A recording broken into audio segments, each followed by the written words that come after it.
Oats খাওয়া নিয়ে যত ঝামেলা রোজকার রোজ, এ আর একদম ভালো লাগে না। তাই বললাম আজকে তো তোদেরকে আমি ওটস খাওয়াবো, কিন্তু তোরা কোনো রকম ধরতেও পারবি না। তাই ঝটপট করে 2টো মশলাদার ওটস, 3টে ডিম, গ্রেট করা গাজর, গ্রেট করা টমেটো, পেঁয়াজ কুচি, কাঁচা লঙ্কা কুচি আর স্বাদ মতো নুন নিয়ে 2 থেকে 3 মিনিট মতো এটাকে ভালো করে এরকমভাবে মাখিয়ে রেখে দিলাম। দিয়ে তারপর অল্প করে ফ্রাইং প্যানে তেল দিয়ে, সাদা তেল দিয়ে এটাকে এইভাবে ভাজলাম। ভাজতে বসিয়ে দিয়েছি, ওটা একটু হবে বলে সেই জন্য বাইরেটা এসে দাঁড়ালাম। যা গরম পড়েছে প্যাচপ্যাচে, একদম ভালো লাগছে না।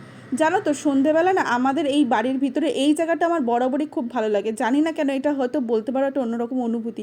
আর পুচু বাবু পড়তে বসলে সবসময় বই এরকম আগলে বসে থাকে। বইয়ের কাছ থেকে সরিয়ে দিয়েছি বলে বাবুর রাগ দেখেছো, গায়ে হাত দিলে এক্ষুনি কামড়ে দেবে। তারপরে এক পিঠ ভাজা হয়ে গেছে, আর এক পিঠ উল্টে দিয়ে এইভাবে ভালো করে কাটিং করে ওদেরকে দিয়ে দিলাম।